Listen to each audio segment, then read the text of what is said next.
さようなら、キャップ。Dying!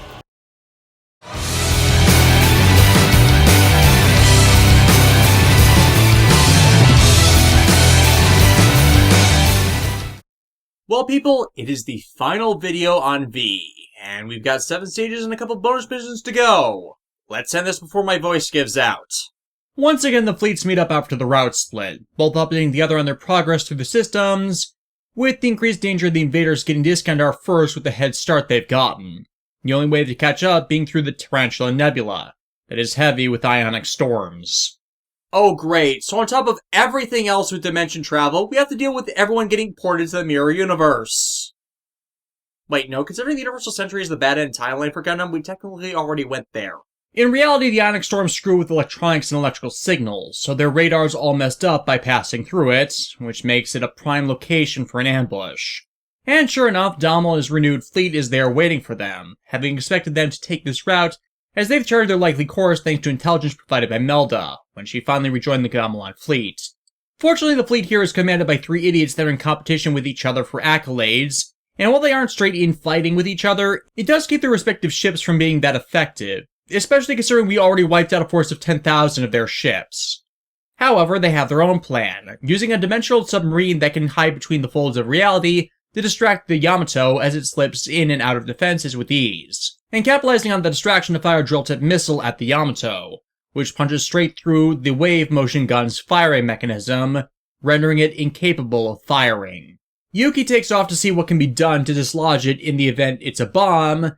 That only leads to her encountering a Gamelan boarder, held hostage by them, and then taken off the ship by them, as they were ordered to retrieve who they thought was an Iskandarian. Yuki's resemblance to the Shaw sisters, once more working against her.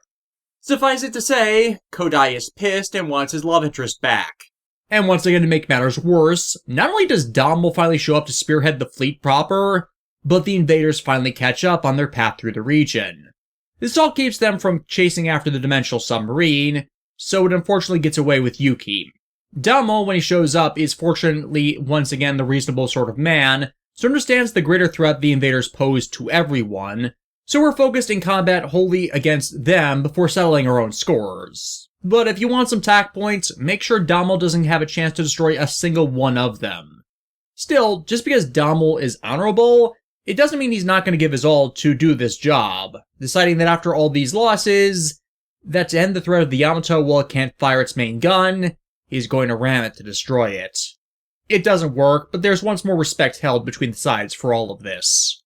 As the battle ends, Yurisha tracks down Kodai, and apologizes on her side for the case of mistaken identity that got Yuki taken instead of her, explaining to the Earthers for the first time about Destler's obsession and the worship of Iskandarians the Gamlas perform. However, checking the head count of the ship, 2 other crew members have also gone missing. Lieutenant Ito, the man who was managing the sect of Yamato crew members in on the Izumo plan, and his subordinate Officer Yabu. From records, they found that they voluntarily left, sneaking onto the sub when it connected to the ship to take Yuki off it. Ito's whole thing in this game, as I've said, is one gigantic aborted story arc, and it's good they removed it, as it really didn't serve a purpose in this longer, altered narrative with so many more sources of hope with the larger volume of the supporters they have. Really, they could have excluded them entirely, and there wouldn't have been a significant difference.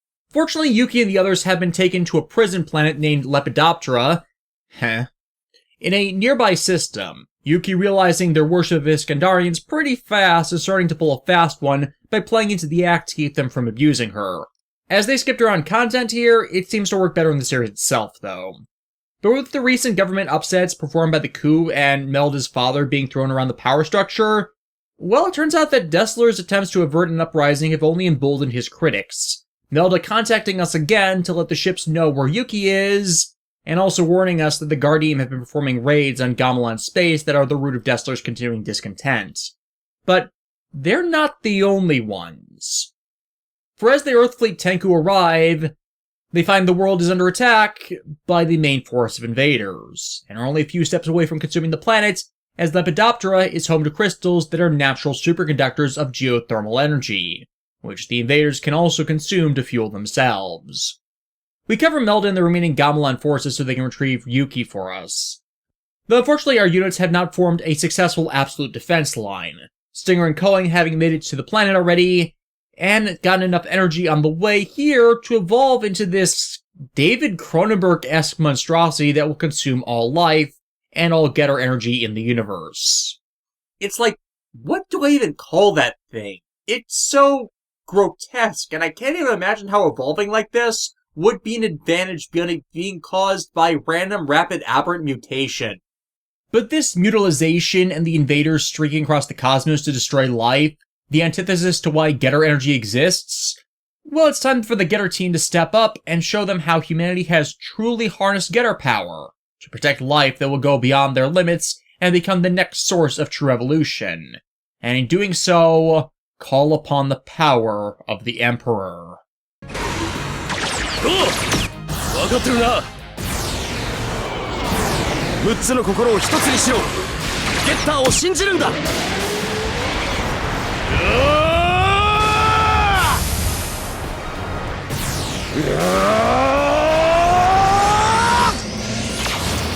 シャインファー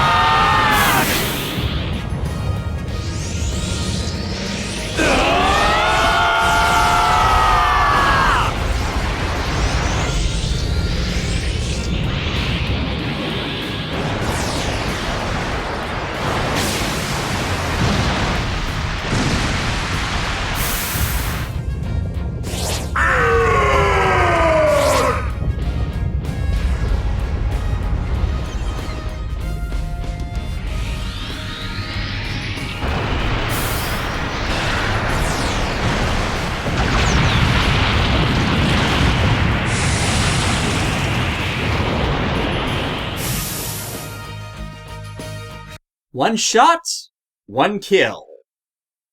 Yeah, nothing stops the Shine Spark. It's actually kind of terrifying, though, when you realize that for the two Getter Machines combo attack in this game, they tapped into the power of the entity that will literally consume all universes if given the chance, which is normally created from one of the two robots executing it absorbing enough energy and mass. Ironically, though, the Shine Spark is the way the Getter robots can maximize their power, even more deeply than the Solar Sunshine, as it can draw on the power of more than just the pilots of a single Getter machine. And spoilers for the excellent manga series Getter Robot Evolution, the Shine Spark's the way to kill Proto-Emperors using far weaker Getter robots, utilizing the entire power of humanity to deny a rampaging Proto-Emperor's wish to destroy them. And if this were normal circumstances, that would have killed Stinger and Cohen. But unfortunately, they're well known for slipping away when they have the chance. In this case, them jumping ship to infest other invaders and remake their larger form by assimilating all their mass. Meaning as long as a single invader is part of this fleet, they're immortal. Good thing, then, that we have numerous units classed as weapons of mass destruction. And even better, as the invaders are a threat to all life in the universe, even with Eurisha watching on in judgment, Okita gives the permission to fire the freshly repaired wave motion gun. This turns the tides of battle, allowing us to erase the remaining lesser invaders, and a second Shine Spark to the face finally permanently erases from the universe the Cronenberg amalgamation of Armageddon's antagonists, as they can't understand what they're actually consuming, thus can't draw out the true power of the soul. Unfortunately, while we were distracted ending the threat of the invaders for good, the Guardian infiltrated the prison, believing Eurisha was there, but with the invasion up top, the Gamelan forces evacuated all VIPs, meaning Yuki's already on her way to Destler, and everyone lost out on her. The Guardian agents summarily slaughtering everyone left. Kodai and Eurisha enter the prison when it's deep into the assault, finding Ito dying on the floor, and revealing he made sure Yuki was able to get out alive and is on her way to Iskandar, which is in a dual planetary system with the Gamelov's homeworld. This drives us directly into the final arc of the story, with us on a straight trip for the climax, interrupted once more with DLC. There's only two left now, with the first being co-starring Beauty and Power. And it is the best bonus mission. Why is it the best bonus mission? Why, it is because it asks the most important question you could for a story like this, and the widely assembled cast of characters we have available to us. Who is Best Girl? I'm not kidding. The girls of Earthfleet Tenku get to talking about that subject because Chris and Rosalie end up in an argument about which one is the better woman in their relationship, and the best traits to have as a woman. And it spirals into most of the girls thinking they have the best talents and assets. Not like that! Out of the assembled. 9, as she's always interested in learning about relationships, sets up the ship-wide contest to battle it out among themselves to see who is really the best. And people say women don't belong piloting giant robots. Yes, gatekeeping idiots really say that. They're dead wrong, and Super Road Wars has no place for that sexism with how it seeks to rep as many characters as it can appropriately. Though, all things being even, among the assembled, Anj would win in a battle contest with regards to this, as she's the only woman among the assembled that I actually deploy into battle with any frequency. After that, it's Luna Maria, Lacus, and Merida, and on the next tier down, it's Salamande, Asuka, the Nadesico, the Ptolemy, and the Purus.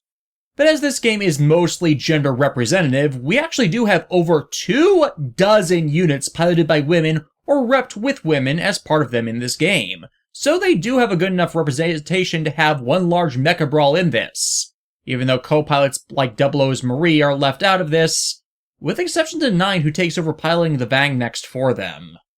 I kind of get why Marie was excluded though, as she's actually the only female combatant on the ship who's in a loving relationship that actually is secure in her self-image, do not need something like this to feel good about herself. The Cross-Ange girls, as I've stressed, have all sorts of issues they have or are still working through, so getting involved in a little ego-stroking makes sense. Tessa probably doesn't like the fact that she was forgotten by Sosuke as a paramour in favor of Kaname. Sumeragi lost her husband in war, and as one of the eldest women here, would likely want to feel good again about how she looks and her own talents, though my bets on her joining more for Felt's benefit, and so on and so forth. Especially since winning this sort of thing, many of them think might be an edge in getting the attention of their respective paramours. Though sadly, while I really appreciate Anj as a character, and she's the most developed woman among the cast from a character perspective, my pick for the best girl in mecha anime isn't part of this game, so I can't exactly vote for Callan Kozuki. Though there are several hilarious in-jokes in this stage as well if you're familiar with their source series. The single one I'll spotlight here comes from the Nadesico, where they had a filler episode which was a beauty pageant of their own that most of the women in the cast joined into, and Yurika ended up winning it by complete accident, through the frustrations of Ryoko, who ended up excluded from it herself. Here, however, the tables have turned, as Yurika is a tactical advisor and not the commander of her own ship or unit, and thus has been excluded from the contest. And really, the in-jokes and goofy atmosphere with the normally more level-headed members of the cast, again with exception to the Grossange girls, is what really makes this stage work, even as they have the entire tournament for women's supremacy interrupted by the reappearance of Admiral Goer and a Gamlas fleet. Didn't we, kill him a while ago? I could have sworn we did. Then again, with how long this game is and how long I've been recapping it, I could be mistaken. But yeah, with the matches interrupted, the girls have nowhere to vent their aggressions but on these poor, pathetic sad stacks. I almost pity them. Almost. However, as this impromptu battle ends, we then get the punchline of the entire stage. See, 9 was using this entire thing to try and find a girlfriend for Soji. Yeah, Chris and Rosalie's entire argument spitballed into this as her trying to find the woman with the best traits to be a match for him, which every woman with an actual boyfriend likes another guy but hasn't confessed to be a couple yet, and those whose preference in Paramour doesn't include laid-back pilot washouts just nope right the hell out, leaving 9 the only one left of the contestants wanting the prize. All according to Keikaku. This brings us to the final DLC mission, another desperate battlefield, which as I alluded to in the last video, is the end boss encounter in space. Soji and the rest of the cast once more sucker into trying out 9 Simulator, even if he knows it's going to get him in trouble with everyone else for it. Now if I didn't make myself clear last time, this stage is hard, undeniably so. You have Stinger and Cohen, the Alpha Zeru, the Neo Zeon, all of Amalgam, the Gardim, and Gamlas, Exev, and of course everyone blames Soji for this when clearly it is not his fault, and 9's the only one that put all of them up to this. They've known each other for months now. You should all know by now that while Soji flirts with the women crew members, it's 9 that causes all the trouble in her efforts to collect data and learn. It's not like Soji is encouraging this. He is admittedly enabling it by being unable to say no to 9, but he doesn't like it any more than they do. Hashtag Soji Murakumo did nothing wrong. Now again, while this lineup of enemies is more difficult to kill than the last mass boss rush, to the point I actually lose units due to the damage piling up which normally doesn't happen to me in these games, it is still easier overall than the last one because you are not hindered by an overwhelmingly easy to trip lost condition like the goal marker was before. This round, you only lose if all your units are shot down, and you can avoid that pretty easily if you're wise enough with your skill point usage and remember to group your units to take down the closest threats fastest without leaving the enemy a chance to group up on any one unit if you can help it. Casualties are going to happen here, but if you use the experience you've gained up until now with everything, then even this stage is not insurmountable. But at least at the end, we kind of see why the rest of the crew unfairly blames Soji and not 9 for this, as in the end, Soji really would do anything just to see 9 smile, and reassure her that he's not going anywhere. Back to the main plot, Earthfleet Tenku once more finds themselves in alliance with Gamelas agents in conflict with Destler. Specifically, Admiral Dietz, Melda's father, who was rescued from the prison facility. Unaware of us before, it seems Destler's abandoned several of their planets to other forces as his conquest of the galaxy has spread them all far too thin, and it's starting to add up via the death of a million cuts. Their prisons becoming just as much dumping grounds for political dissenters as they are actual criminals. Dietz is one to push for peace between everyone should he return to service, but that won't happen until Destler's taken out of power. He is too destructive in his own mania for anything else, especially with his Iskandar obsession. Speaking of, Yuki is brought before Destler, forcefully dressed in the standard attire for Iskandarians that, for some reason, love to show off their bodies. He, like the others, assumes she is Eurisha, and to survive, Yuki's forced to play along with Destler's scheme. Oh, he doesn't care if she's actually Eurisha or not, just as long as she plays her part as political propaganda as a figurehead of Iskandar, which again, Gamelas worships. Her being here appearing to give their approval of their actions to drive their conquests onwards, since Starsha never has. And once again, it goes back to how the Yamato's journey is all a test of character to see if they are deserving of salvation and the gift of technology far beyond them that will do it. Again, if someone is of a corrupt character or is not responsible with their actions and they get something dangerous, they're going to misuse it and hurt other people with it. And those that gave them it bear some responsibility. The Iskandarians are a precursor race, but their actions and hesitance to act come from hard-earned lessons about this that they hope to help younger races in need of help will avoid if they are guided correctly. And the reason Starsha and her sisters reject Gamelan's actions, as I said before, is because they, through Destler, refuse to listen. Like, if this were some other series with advanced races refusing to help younger ones in crisis, I'd agree with what Destler's subordinates are saying, as I'm a sci-fi series junkie where I've seen it happen a lot. Star Trek and Stargate, two examples where more advanced races can be complete and utter dicks to those below a certain tech level. In Star Trek, good Star Trek at least, meaning TOS, TNG, and DS9, it's commentary and moral discussion on how much someone should do, should be involved in helping those less advanced than them, lest they risk corrupting the culture and society of those they're helping with their influence, which can negatively affect their development and screw them over far worse. In Stargate, in turn, it's often the opposite.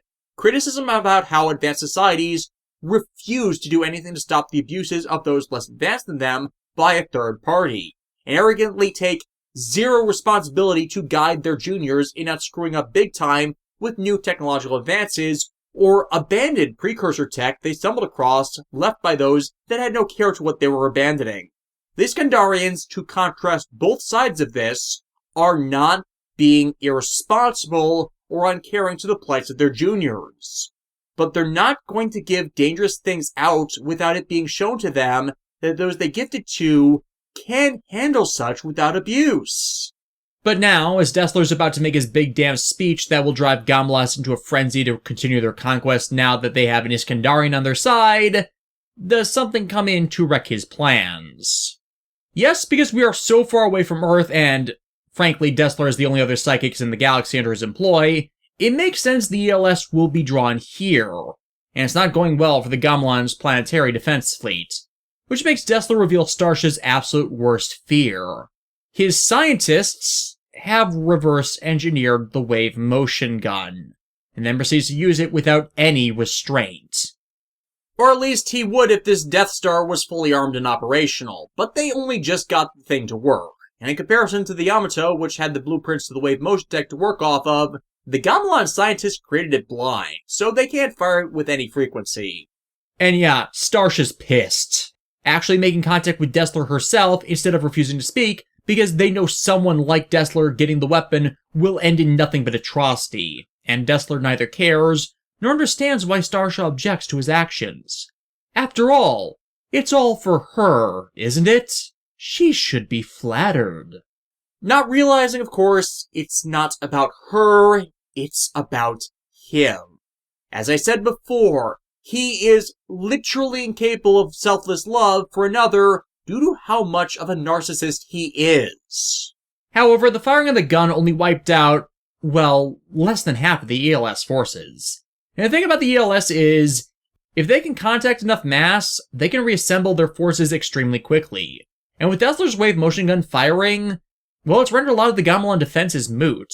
Thus, Earthfleet Tenku have to intervene to prevent both sides from diving themselves into mutually assured destruction, as the ELS can't communicate to lead to peace, and the Gamelans, thanks to Destler, won't open talks to end conflict at all. So glad then we have a machine, now fully upgraded with an AI manager, that was specifically designed for the dialogues that are to come. Double O Quanta, Setsuna SAA, launch!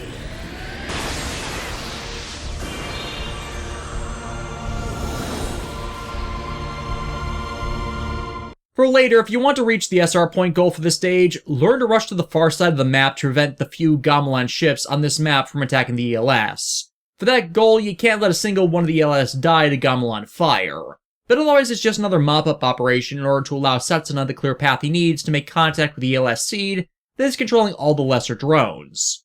So it's the third chance to showcase just the sheer destructive capabilities of everyone you can, especially anyone who has remote weapons. トランゾンこいつでおねんねだ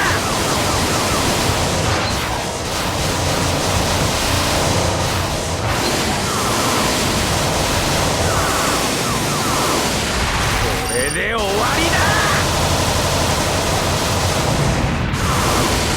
見たかよこれがソレスタルビーイングだ Seriously, why the hell has there not been made 1/100 scales of the Zabanya and the Harut? I want to pose this thing in a crazy display of all the rifle and shield bits.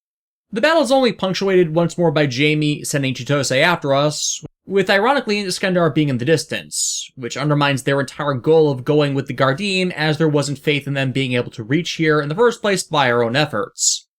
Beat her with Soji to drive through that she was wrong, to abandon hope and side with someone that's only gone out of their way to attack others no differently than the Gamelas, and you'll unlock some extras in a bit. In the interim, though, Chitose finally surrenders, but is prevented from rescue out of her machine by Jamie coming back to retrieve her. Now noting how dangerous the Gardim now are that they've returned to the Large Magellanic Cloud, and are knowing more than she's let on. Regardless, with Chitose retreating and the remainder of the ELS drones gotten out of the way, all that's left is the central ELS core. But the problem with combating it is its HP is absolutely huge, and if you don't do enough damage to it, it'll just regenerate all the damage you dealt to its next turn. So fortunate for me then, as Yugo protagonists like to say, it has no next turn.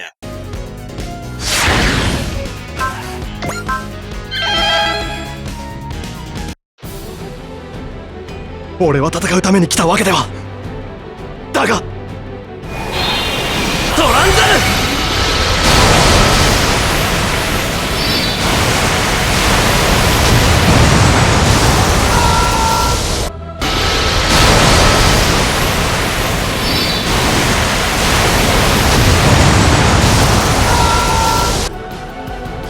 軸線上の敵を一掃するトランザル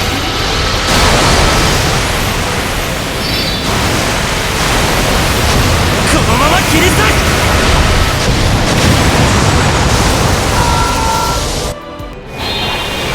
たとえ世界から見放されようともトランザル世界と対峙し続ける。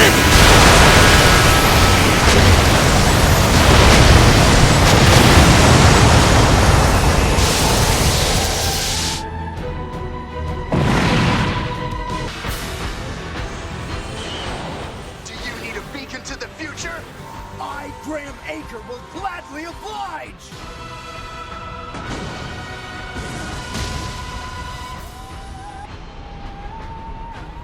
We're going in.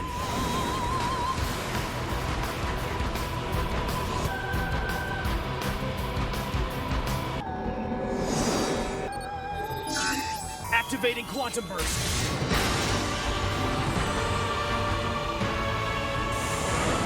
Let the dialogue begin.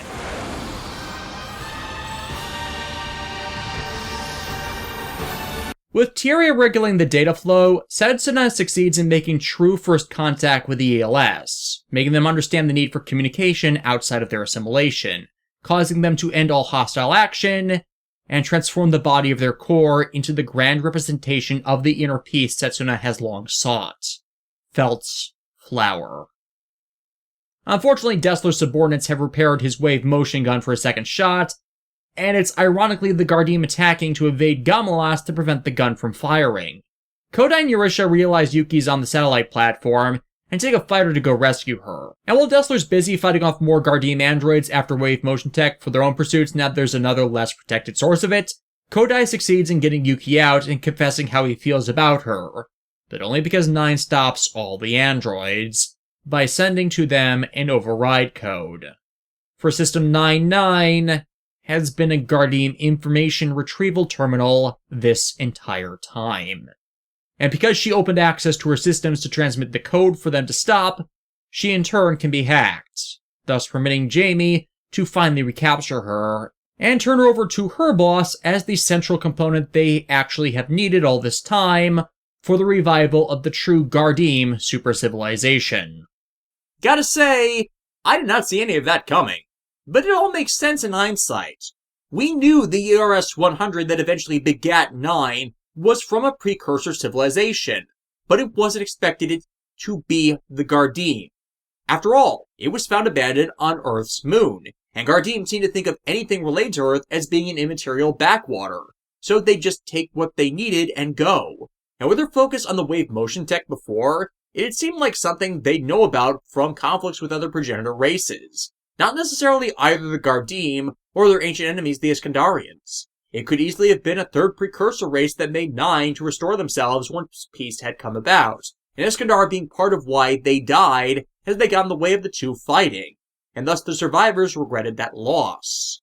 This way, though, it ties in more deeply into the central theme of 9 and Soji's story about determining who you yourself want to be, and getting there through life experiences and a little help from your friends.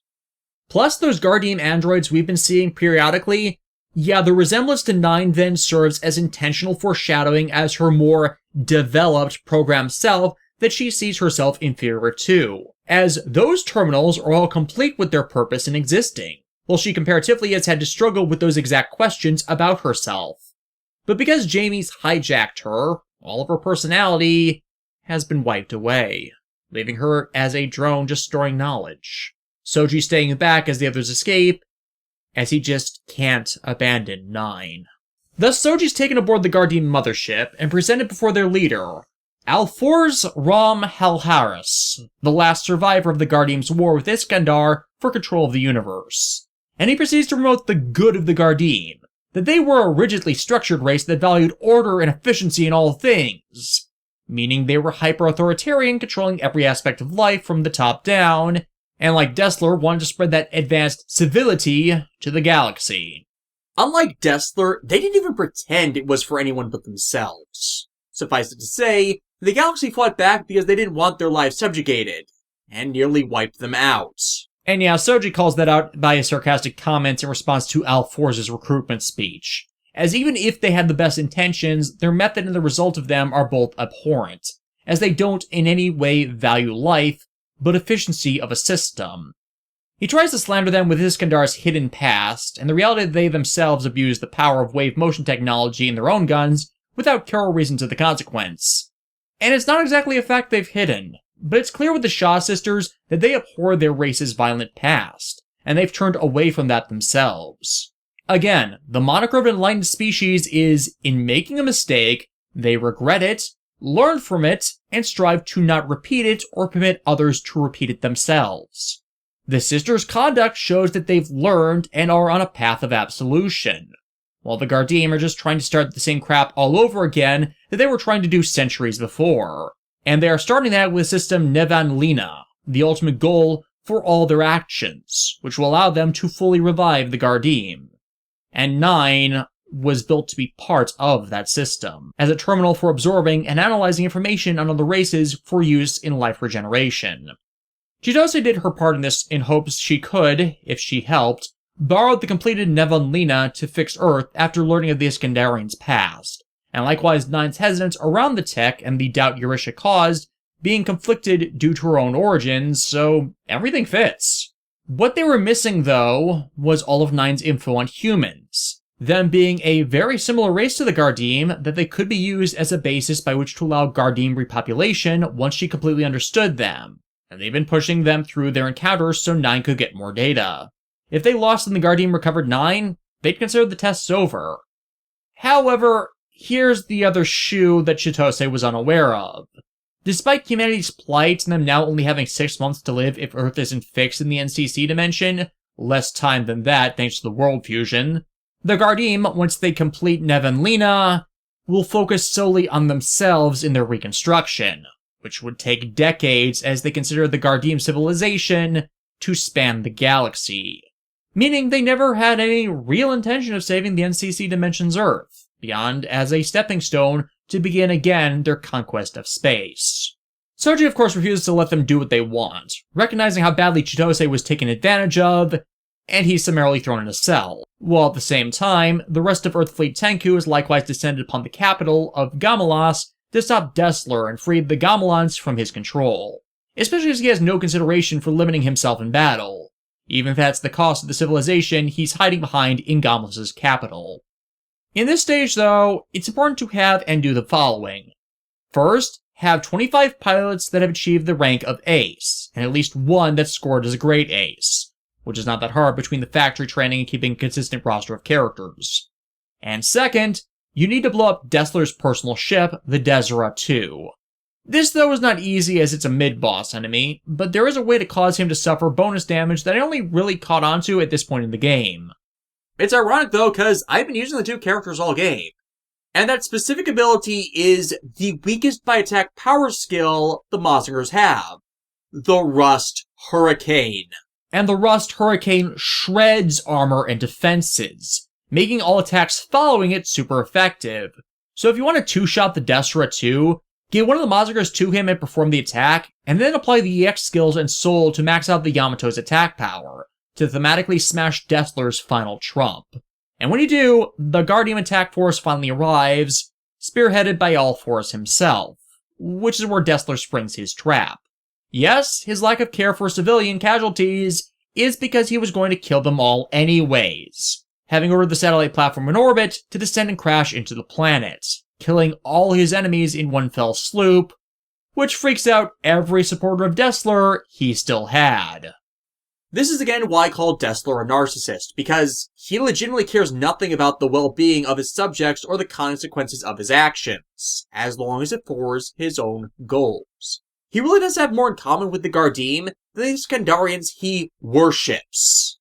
Though even with awareness of their impending demise, Alforce refuses to compromise and work with us to stop the immediate threat, thinking it beneath him. Though I think Maito's response best describes my feelings on this nihilism. Did everyone just decide to go insane today? So we have to wipe out the Gardeem forces here to get a chance to save everyone else. And us trying to reason with Alforce just pisses everyone off with how uncaring he is to everyone beneath him. Though Earthfleet Tenku's actions in trying to save everyone is endearing them to the Gamelans who are waking up to the fact, maybe Destler's not a good leader? But the distraction allows Soji to escape confinement and run straight into 9, who predicted what he'd do when given the chance, and so Soji has to break her out of the slave program shackling her, and ultimately breaking her out of it by allowing her to almost kill him. The shock of what she did stabbing right through her programming and reviving her own independent will, considering how much of herself was driven by the need to protect him in her own way. Though surprisingly, Nine's not the only android around here to break their programming, the pair encountering another ghoulie on their way out that somehow survived Jamie's attempted purge of his personality, and he's going to help them escape as he wants a rematch, having brought Chitose with him so she can leave as well. Chitose is hesitant to do so, not thinking she'd be welcome back, but we drag her along having understood that she'd been fooled from the start, and it's time to do things the right way at last. We're there that boarding the Van Grey too, a rebuilt without the problems Van Grey. Couldn't we have put her in the other upgrade unit we didn't pick? It would have made it all even, and that's kind of how the story gets treated as occurring when Soji, Chitose, and Nine show up in Super Robot Wars T. Yeah, they have a cameo for a stage and some DLC content. So we escape the ship back into the heat of battle, Ghoulie taking over Chitose's forced-upon unit, with Soji finally going all out to end him for good. And thus, it's just a matter of driving home how badly Alforez has failed with the entire cast, giving him reason to suck speeches, as we will down his battleship's health now that Soji's back, to drive the final nail home, with Nine rejecting him and the Guardian in their entirety, all through her own free will. あんたの理屈に付き合うつもりはないぜ。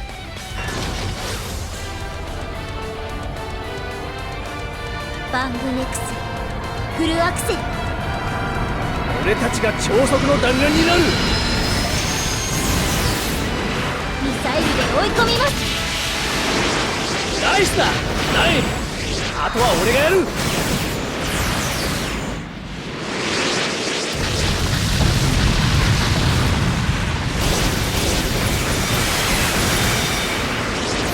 食らえってんだよ。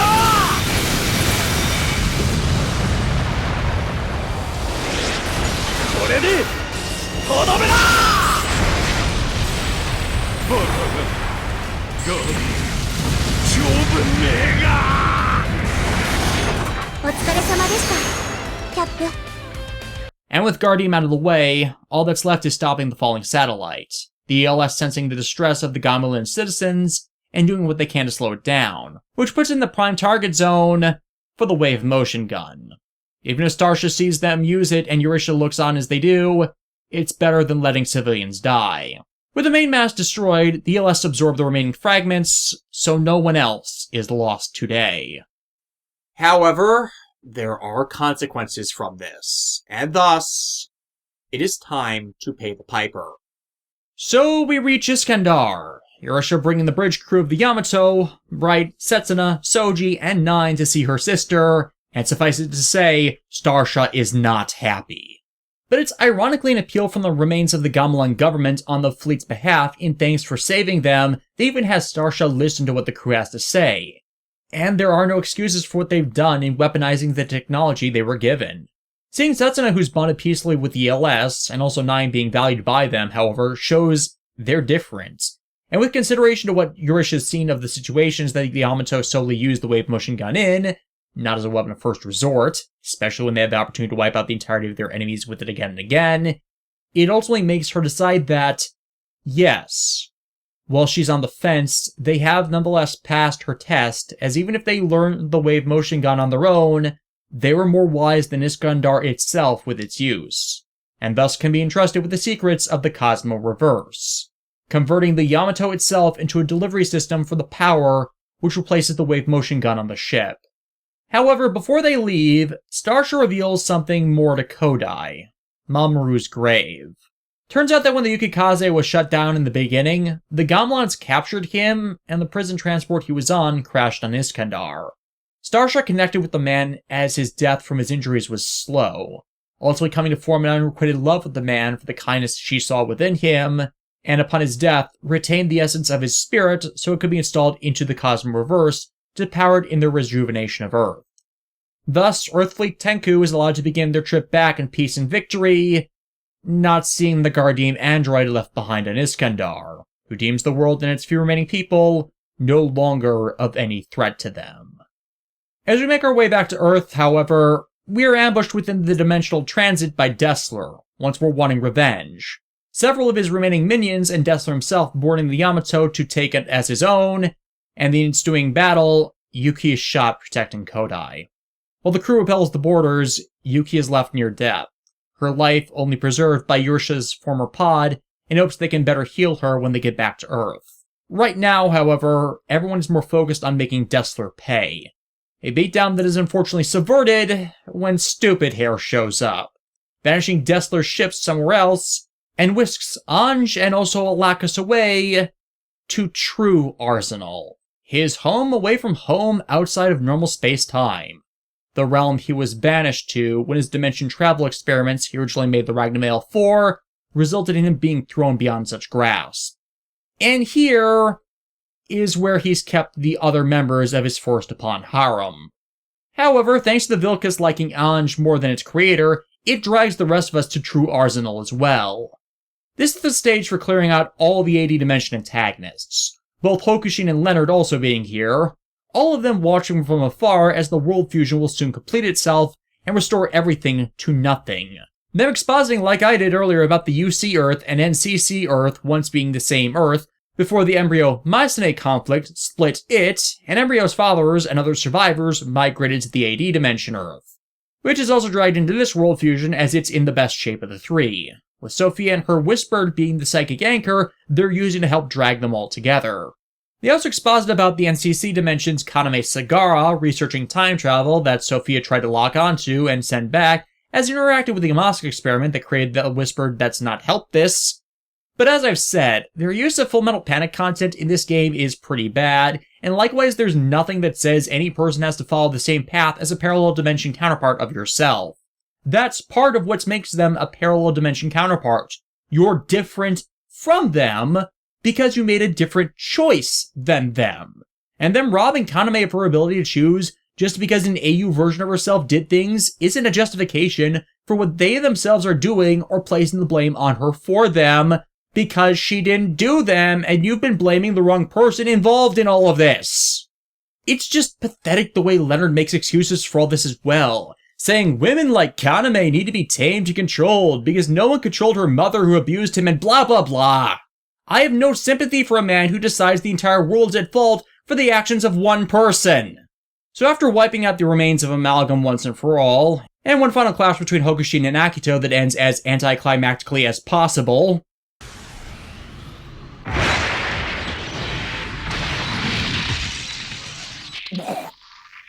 Remarkable.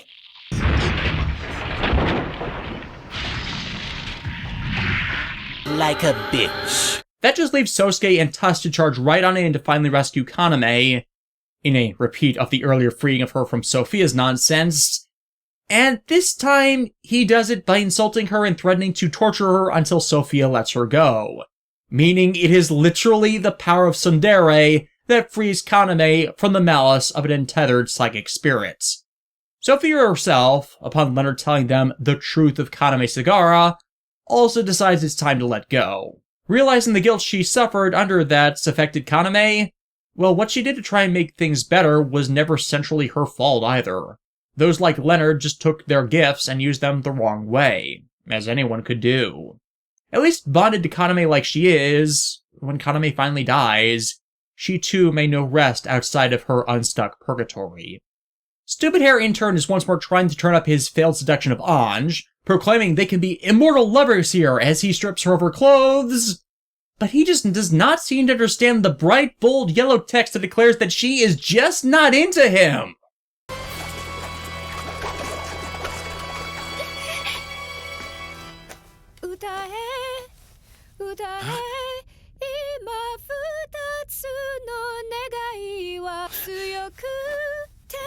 You have to wake up, Vilkas! I'm begging you! Answer me! Tusk.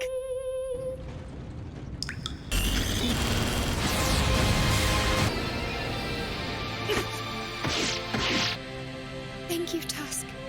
You saved me. Everybody kind of worked together. But wait, in this version of events, Embryo has a hostage in the form of Sylvia? Oh no! What's Ange to do now if not submit lest her crippled sister die? Yeah, you definitely are not an omniscient creator if you didn't see what went down last time someone tried this, were you? Here, let me play the clip from the series of how Girl Lelouch really feels. Are you telling us you don't care if we die? Yep. What did you say? I don't give a damn. I'd start running too if I were you. Have you forgotten it, sister? You caused me to fall! Don't give me that bullshit. The royal physician told me a long time ago that your injuries were completely healed. It's because you never tried to stand on your own 2 feet. That's the problem. Do I really have to threaten your life just to get you to change? What, sympathy for them died the second the whip was brought out when they tried to execute her? And that's pretty much how it goes here as well. Ange not caring at all after Sylvia disowned her to her fate, at least outwardly. It's the final driving nail for Ange's character arc that she's now passing on to others.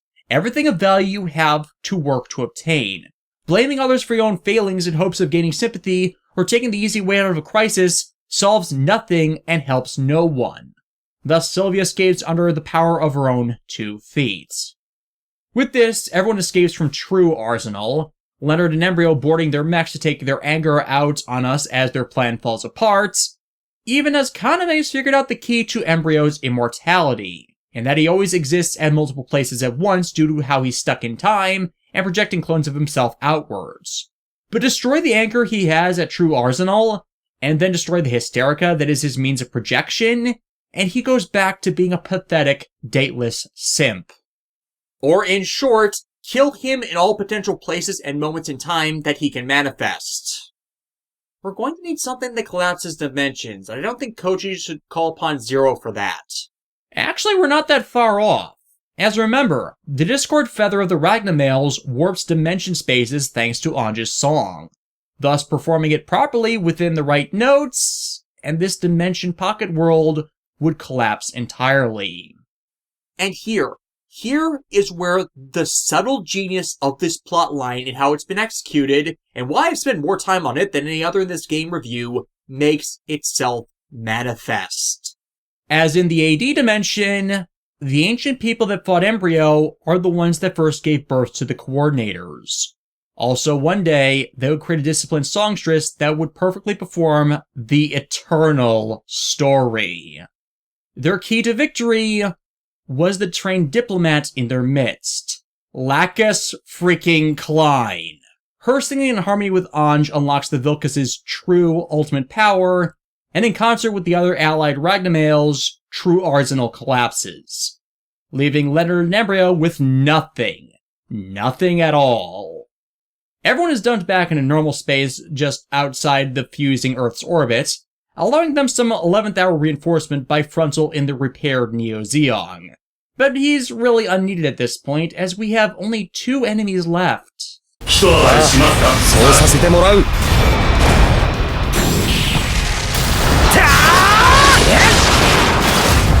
消し済みにしてやる。いけー！ぶち抜けー！バカ。俺は軍曹殿、この使い方は想定内です。 And that just leaves Embryo, who still thinks he's going to get out of this smelling like roses. And now he'll just have to expand his harem and take them all by force. But, dude, this is what you've been doing from the beginning, and it's never worked. And as such, we get the best part in all of this, as every woman in the fleet just unloads on how much of an absolute complete failure he is. Not just with women, but everything the scumbag has ever done. And it is the absolute most cathartic thing following from the core series, where they likewise just decimate everything about this pathetic, tiny man who believes he knows what love is. Hell, even Leonard knows it more, and he's a complete failure as well, even as he backstabs Embryo as his own final act. Ange, why? An eternity of infinite love! Why would you ever be unsatisfied with living under my command? Because I'm a human. I'm a glitch in your formula because I'm too stubborn to do what you say. 何が愛よ。キモい髪型でニヤニヤしてて、服のセンスもなくていつも車に構えてる。恥知らずのナルシスト。女の扱いも知らない1000年引きこもりの変態親父の遺伝子なんて生理的に絶対無理。私を抱こうなんて1000万年早いわ。あのデタラメな世界とあなたをここで終わらせる。やるわよビルキス、全力で。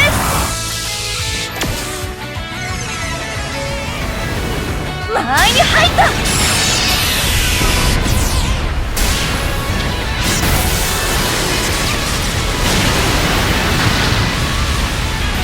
これでとどめ。いけー。バカな。私の新世界が。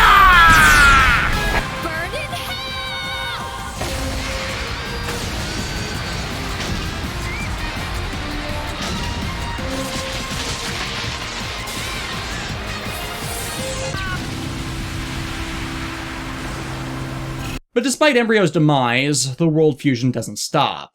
It's too far along that Embryo was no longer needed to drive it, meaning they need to make use of the Cosmoverse now, before it's too late. Unfortunately, they're not given the chance, as the Mycenae are all back one last time to throw a wrench into all this, as they refuse to die off unless they take all of us with them. After all, Earth doesn't matter to them in the grand scheme. They're not from it originally. They can just find another planet to use as their dominion. With blackjack and hookers. And they couldn't have done that in the first place at the end of your conflict with Embryo, or when you woke back up earlier, because...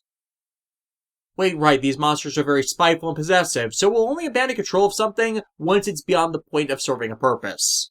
They're the kind of people that crash on your couch and eat your food up until the point they ram a truck into the front of your building. Guys, you want to show how we deal with those kinds of people? 不用意に寄りすぎたな。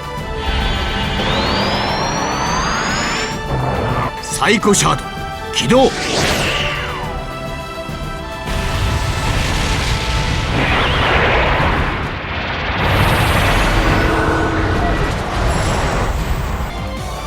お前を倒し、この戦いに終止符を打つ。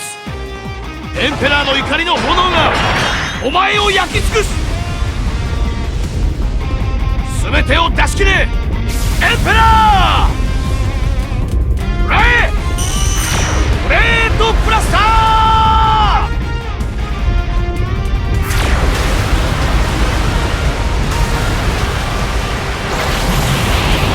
But every time the Great General of Darkness is beaten, the Emperor of Darkness, Hades, is brought out, and he once more summons every other minion of his out of hell once again.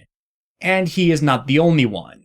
No, the one that summoned them back this time is in fact the true villain of Might Gain, Black Noir.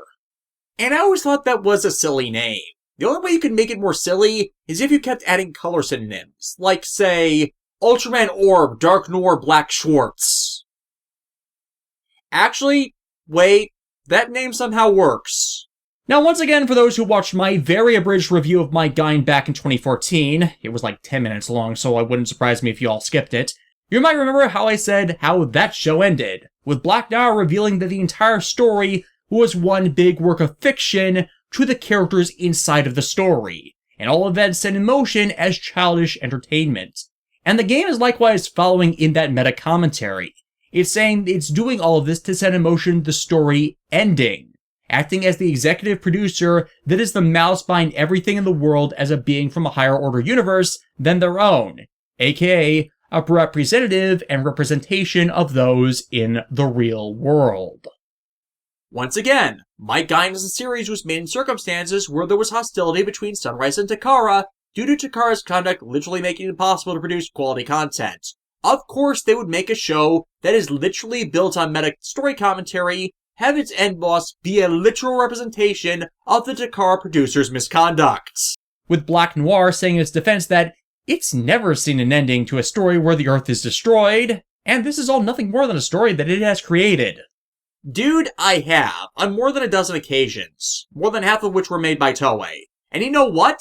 Everyone that does it is awful. Nearly every time I've seen it, it's the consequences of them all firing off an idiot plot that is the cause of the Earth dying. Not from it being beyond the protagonist's control to stop, but because they refuse to make the decisions that would save it, outright enabling it happening thinking something good will come out of it, or are otherwise screwed over from saving it by other people who know better than to get in the way of the person trying to stop it. I have never seen a single series pull it off legitimately as their ending once. Sure, some series start from the Earth being destroyed or have it as a mid-story event, but then the tale from there is how the survivors deal with that happening. If they're not going to deal with the consequences of malicious actions, then the story is missing a significant piece to it that provides the proper closure. And yeah, it claims to be the big controller of everything, engineering all the suffering and all the tragedy throughout the AD dimension for the entertainment of those who look down on them from above. With Maito being the hero they all wanted to see triumph, and Black Noir now wants to see fail. But, see, there's kind of a problem with all of that. See, you wrote yourself into the story. Now, every writer inevitably invents an OC at some point to self-insert themselves. I know I've done it. But it's less common for the creators themselves to become part of their story. And when that happens, they become bound to the same story engine they put in motion. And in turn, you don't want to be the villain in a world where you've just made justice part of the rules of the world. As, by the Royal Smart Person Guild of the Fleet, realizing that all of Black Noir's abilities are just a macroscopic expansion of the supercomputer Veda's abilities with conflict prediction and long-term planning, just with added abilities regarding probability manipulation, they realize that Black Noir is just acting as a super advanced computer running a program along set lines, tripping it up by bringing quantum mechanics into the equation to present that, like Embryo, it doesn't know everything and every event going on in the world, just what it was actively paying attention to in the AD dimension. Thus, things have escaped its notice that can be used against it, because as it is part of the story, it does not have an omniscient view of everything. And thus, by writing itself into the story instead of playing chess master, it loses the perspective required to not fall prey to the cantrip that can screw over any writer when it works against them. The power of Deus Ex Machina.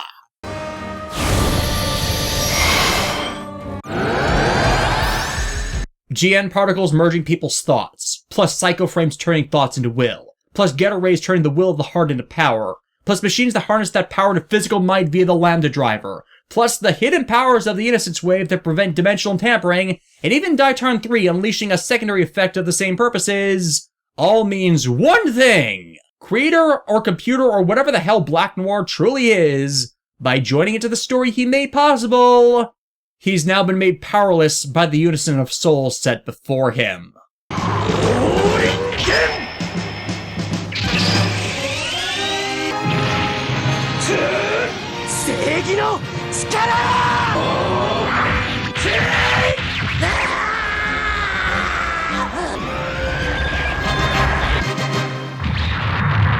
Which just leaves Hades to be burned away by Mazinger Zero and the Ghetto Robos, burned away by the fires that reduce even reality to cinders. The last thing he sees being a specter of the true destroyers of fate and reality that will always rise up, even if it or any other would succeed in the conquest they seek. And thus the way to Earth is open, with the Cosmo Reverse system being primed for use in saving them all. Unfortunately, Kodai kind of screws that up. As the battle ends, he goes down to see Yuki in the life support pod, and as he does, the spirit of Mamoru is watching. The Cosmo Reverse system needs the essence of the race it's saving to be able to function, and that means a life must be sacrificed to save others so their spirit may be used to power it. Mamoru, when he was brought to Iskandar, consented on his deathbed to dying in order to become the core of the Cosmo Reverse that would save his world. But now, as you watch Kodai break down before Yuki's pod... I love you. I love you so much. More than anyone else in the world. But what's the point of me living in that world if you won't be in it? Susumu, I'm returning the ship to you now, Captain Okita.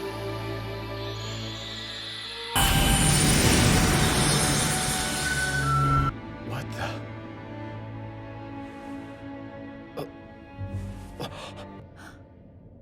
Kodai? You okay?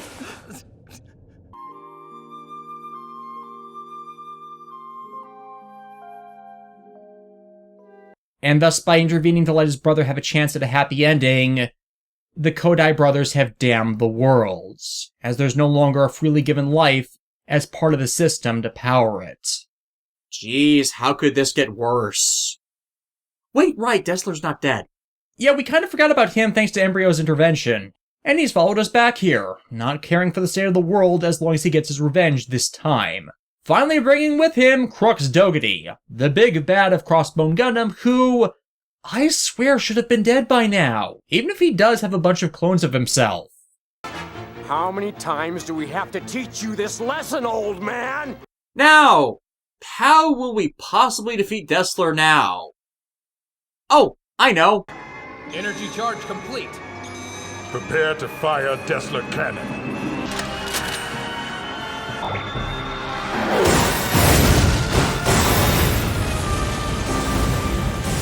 How are they hitting us? They're shells, sir! They're firing physical cannon shells!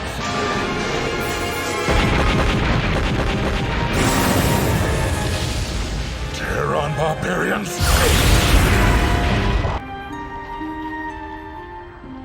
I will bring peace to all worlds in our galaxy and beyond.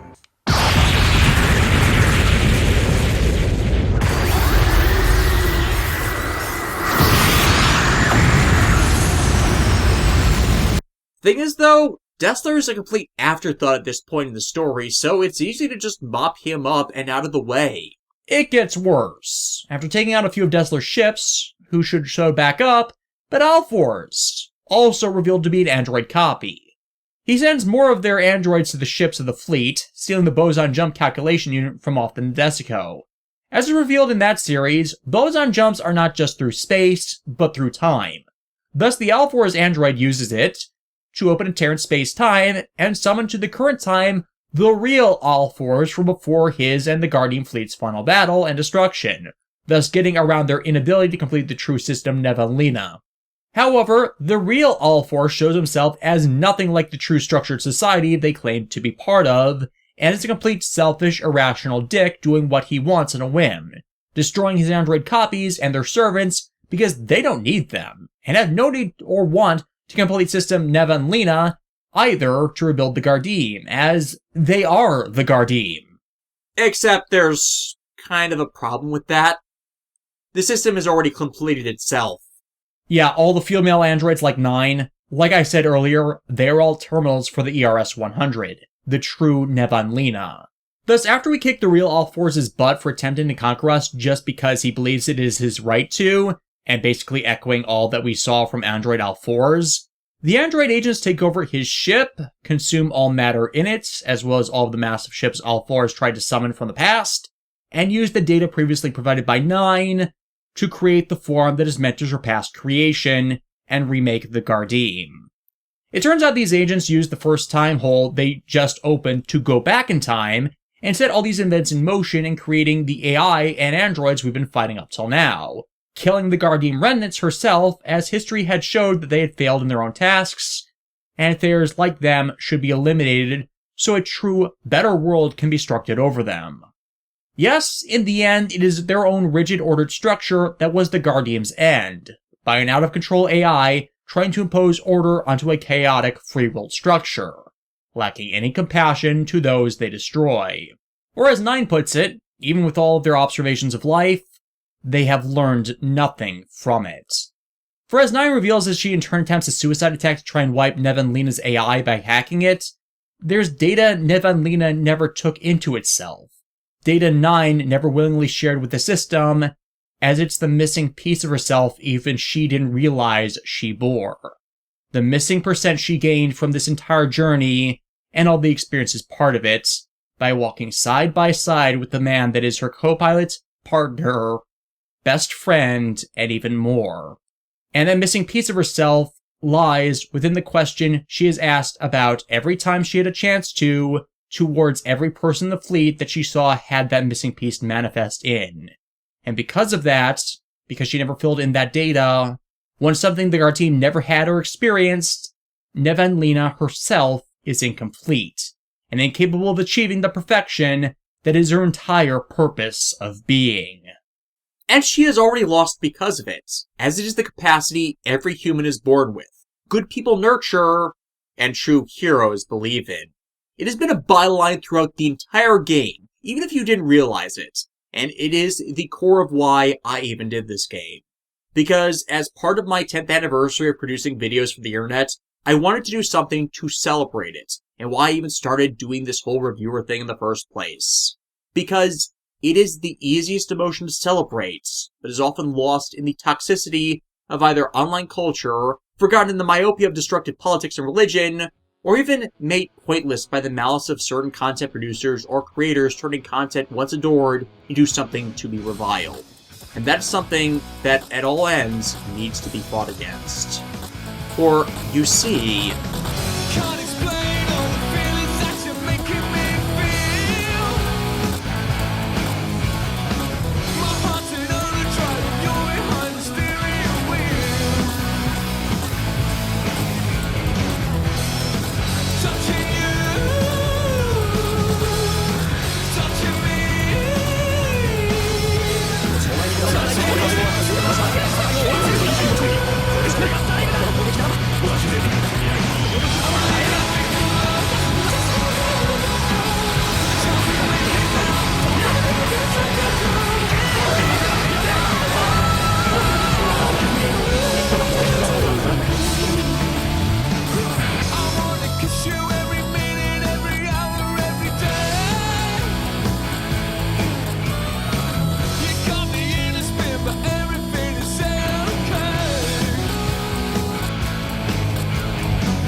for the record, I was split between using that song or Huey Lewis in the News, but I felt the Darkness's iconic one-hit wonder better fit here to emphasize the point.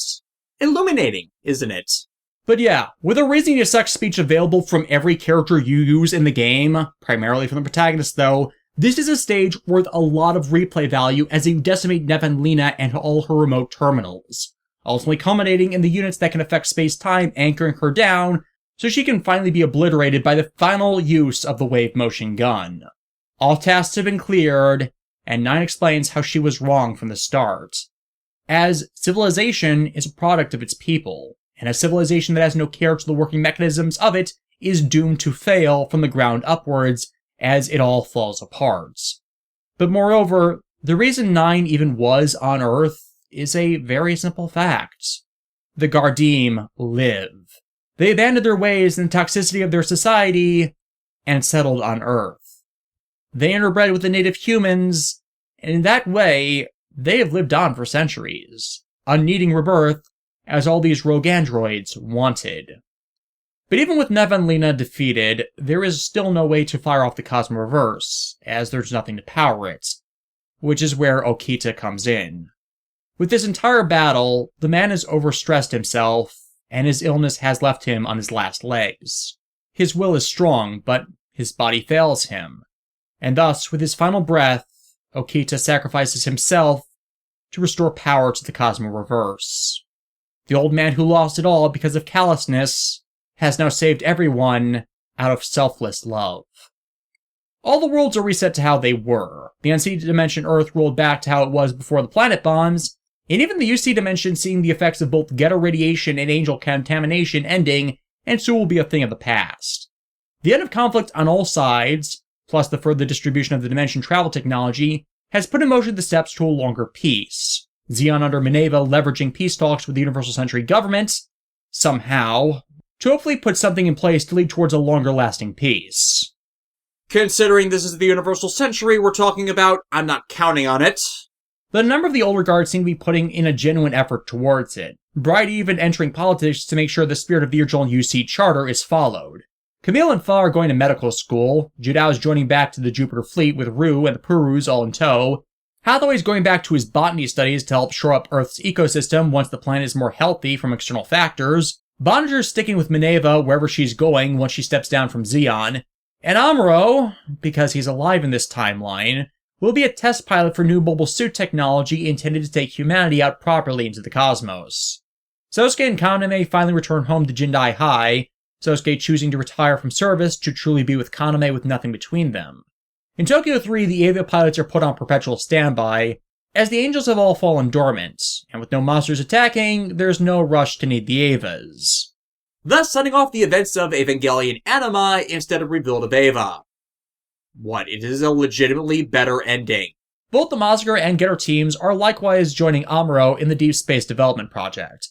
After all, the Shin Dragon is intended for deep space combat, and that way they can protect their Earth from any extraterrestrials that may be out there.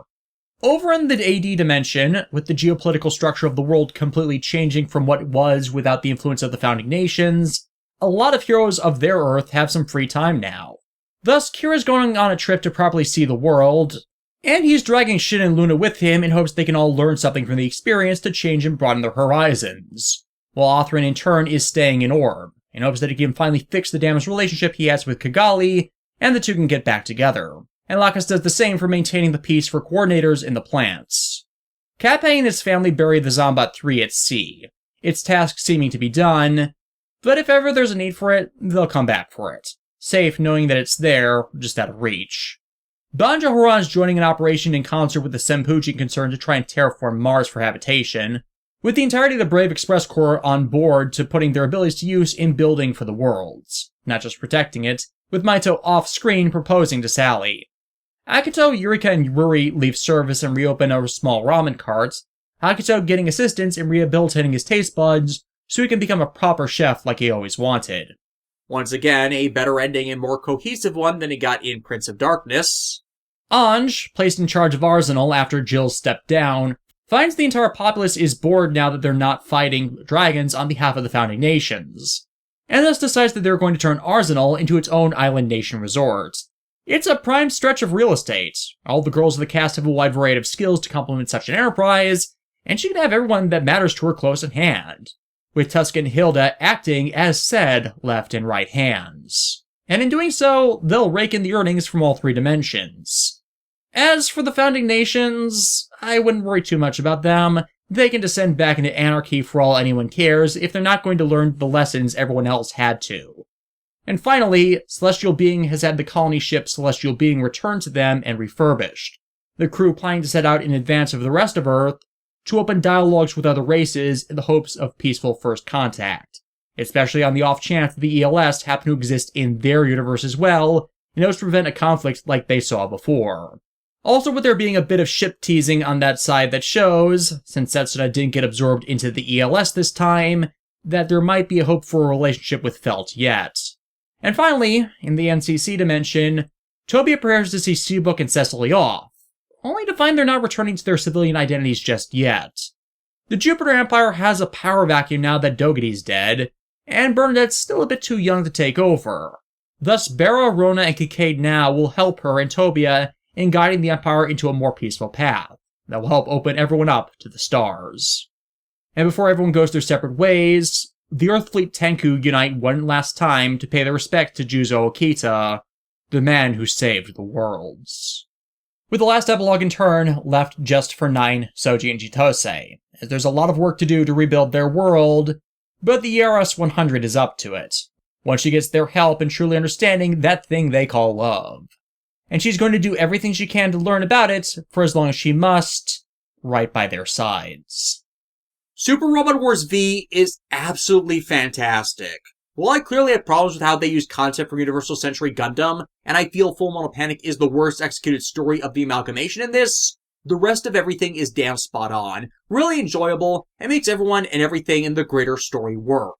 Masahiro Nagura and Koki Imaishi, who wrote the scenario and event scripts respectively, nailed everything they needed to 9 times out of 10, and made this the most enjoyable story experience for a newer video game that I have had in literal years. And I hope that comes across from the close to 12 hours I've spent in recapping and sharing my love of mecha series that's resulted from this. As I counter to sell this, while I did condense a lot, there's a lot more nuance I had to skip over that does make getting these games through import extremely worth your time.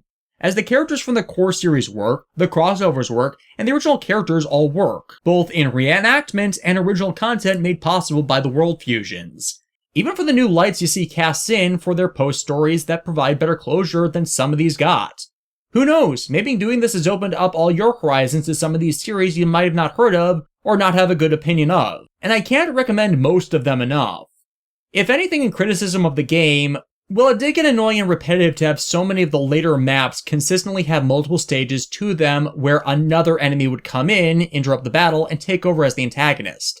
I would not be opposed to stages where the enemies got reinforcements, but a lot of that in late game just started to feel like filler as we burned through massive amounts of content and plot for the other series late in the teens, 20s, and 30s, with not enough to cycle back to once we're out in deep space. I kind of get why though, as Japan does not have that many series that take themselves out into the depths of space, but tend to stay more terrestrial in their conflicts. I'm not opposed to that on principle, but it shows a bit of short-sightedness at the possibility of what the final frontier actually holds.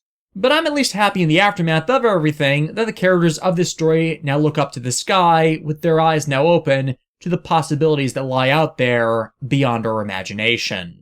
So yeah, Super Robot Wars is great. Check it out if you can or have the time.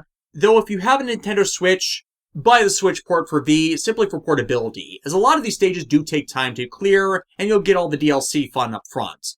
Thank you for joining us for all this, and hopefully there will be more Super Robot fun to come, as I've got more of these games I can review.